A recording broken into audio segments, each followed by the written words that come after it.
കാസർഗോഡ് ചിറപുറത്ത് പട്ടാപ്പകൽ വീട്ടിലെത്തി സ്വർണവും പണവും കവർന്ന കേസിലെ പ്രതി 12 മണിക്കൂറിനകം പിടിയിൽ. കൊട്ടാരക്കര ഏഴുകോൺ സ്വദേശി അഭിരാജിനെയാണ് നീലേശ്വരം പോലീസ് പിടികൂടിയത്.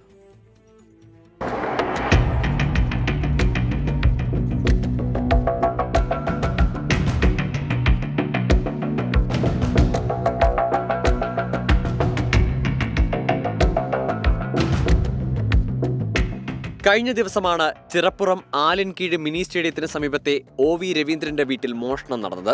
വീട്ടിൽ നിന്ന് 20 പവൻ സ്വർണവും 10,000 രൂപയും കവർന്നു. മകളുടെ PTA യോഗത്തിന്റെ ഭാഗമായി രവീന്ദ്രനും ഭാര്യ നളിനിയും കക്കാട് ഗവൺമെന്റ് ഹയർ സെക്കൻഡറി സ്കൂളിലേക്ക് പോയ സമയത്തായിരുന്നു മോഷണം. തിരുവനന്തപുരത്ത് മൃഗസംരക്ഷണ വകുപ്പിൽ ജോലി ചെയ്യുന്ന രവീന്ദ്രന്റെ മകൾ രമ്യയുടെ സ്വർണ്ണാഭരണങ്ങളാണ് നഷ്ടപ്പെട്ടത്.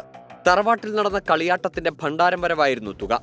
മോഷ്ടാവിന്റെ ദൃശ്യങ്ങൾ വീട്ടിലെ CCTVയിൽ പതിഞ്ഞതോടെ കൊട്ടാരക്കര എഴുകോൺ സ്വദേശി അഭിരാജാണ് മോഷ്ടാവെന്ന് കണ്ടെത്തി. കോഴിക്കോട് നിന്ന് രക്ഷപ്പെടാൻ ശ്രമിക്കുന്നതിനിടയിലാണ് അഭിരാജിനെ പോലീസ് പിടികൂടിയത്.